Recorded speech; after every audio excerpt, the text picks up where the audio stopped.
Saudaraku, kita lihat dulu di dalam kitab Kejadian 47. Kejadian 47 ayat yang ke-19b ya, atau C. Sudah, Kejadian 47 ayat 19c dan ayat yang ke-23b. Sudah. Berikanlah benih supaya kami hidup dan jangan mati, dan supaya tanah itu jangan menjadi tandus. Ayat 23b, inilah benih bagimu supaya kamu dapat menabur di tanah itu. Saudaraku, di saat-saat ini kita melihat krisis sudah menimpa di segala jurusan.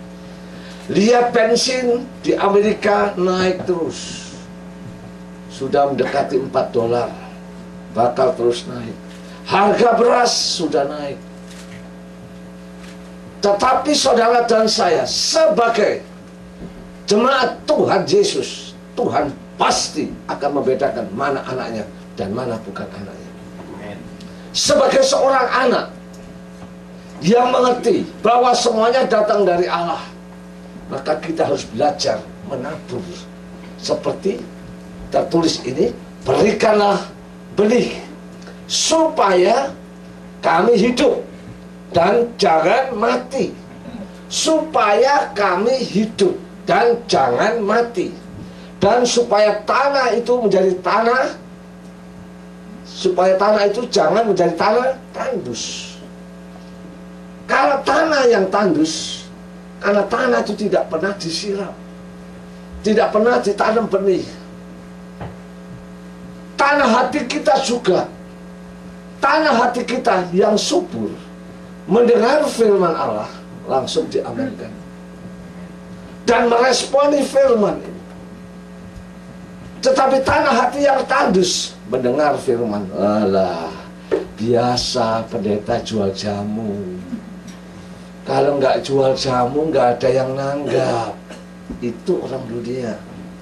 Tetapi firman Tuhan mengajarkan kepada saudara dan saya pada hari ini, berikanlah benih supaya kami hidup. Supaya kami hidup. Hidup berkelimpahan. Kalau saudara tidak pernah menanam, mana mungkin saudara bisa menuai. Saya berikan contoh dulu ya. Kalau saya ingin mau menjadi petani mangga, contoh ya, bagaimana saya bisa menuai mangga kalau saya tidak mau tanam? Saya harus tanam, ya toh. Nah, untuk menanam saya harus taruh benih. Nah, sekarang terus di sini dikatakan supaya jangan menjadi tandus. Kalau hati kita tandus, ditanami apa saja tidak akan berbuah. Terus yang 23 berkata begini, inilah benih bagimu supaya kamu dapat menabur di tanah itu. Yang memberikan benih itu siapa? Tuhan Yesus. Tuhan Yesus memberikan benih kepada saudara. Karena segala kekayaan kemuliaan berasal daripada Tuhan. Nah, saudara mempunyai kesempatan ini untuk menabur benih. Ya, sekarang terus berlanjut, supaya kita kelimpahan, supaya kita diberkati. Gereja Tuhan, supaya gereja Tuhan diberkati, berkelimpahan. Maka yang pertama, kita harus menanam benih. Tadi dikatakan kita harus menanam benih. Jadi no other choice, harus. Tetapi benih yang ditanam itu harus mati. Saudara lihat Pak petani jagung ya. Petani jagung kalau dia menanam, panen, jagungnya diangkat, ada sebagian buah jagung yang ditinggal di batang pohon. Dibiarkan sampai 2 bulan, sampai kering 3 bulan, baru diambil. Nah, setelah kering diambil, baru dipakai untuk menanam. Sebab kalau benih itu tidak mati, benih itu ditanam maka jadi busuk. Artinya apa? Benih yang harus mati itu saudara di dalam menanam benih, memberikan benih. Motivasi kita harus murni. Kalau sekarang saudara nanti ada korban tantangan untuk korban pembangunan di gereja, saudara kata sekarang aku kasih $1.000, bulan depan aku nanti akan tuai 100 kali lipat ganda. Mungkin enggak? Itu namanya benih tidak mati, tetapi punya motivasi. Kalau benih itu tidak mati, busuk saudaraku, tidak akan bisa berbuah. Nah, kita baca dulu Yohanes 12 ayat 24. Saya menyampaikan ini, saya ingin semua saudara di dalam keadaan krisis ini, saudara dan saya menjadi orang yang diberkati. Saudara, gereja yang diberkati adalah umatnya juga akan diberkati, inklusif di dalamnya. Ya, kita baca Yohanes 12 ayat yang ke-24. Yohanes 12 ayat 24. Aku berkata kepadamu, sesungguhnya jikalau biji gandum tidak jatuh ke dalam tanah dan mati, ia tetap satu biji saja. Tetapi jika ia mati, ia menghasilkan banyak buah.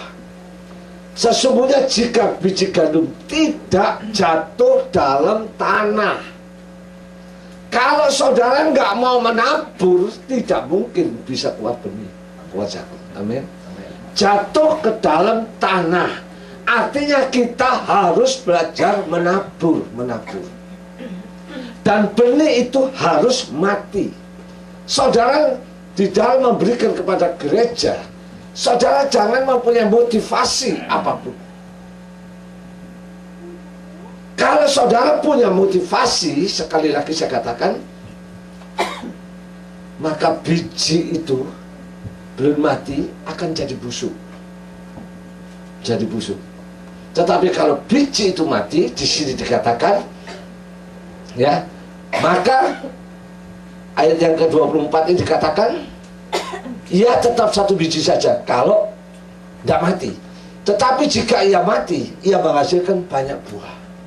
Jadi kalau motivasi kita sudah tidak ada, saudara coba bayangkan ya, saudara tanam biji jagung kecil satu. Kalau saudara panen satu batang itu bisa ada 5-6 batang jagung. Bijinya berapa? Ratusan, saudara.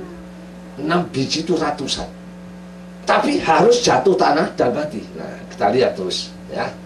Kita baca lagi 1 Korintus 15 ayat yang ke-36. 1 Korintus 15 ayat 36. Karena saya ingin sesuai dengan judul ini, gereja yang diberkati, ya. Haleluya, gereja yang menjadi berkat. Jadi gereja ini akan menjadi berkat bagi saudara dan saya sebagai jemaat. 1 Korintus 15 ayat 36. 1 Korintus 15 ayat 36. Sudah? Hai orang bodoh, apa yang engkau sendiri taburkan tidak akan tumbuh dan hidup kalau ia tidak mati dahulu. Hai orang yang bodoh, biji yang kita tanam itu harus mati.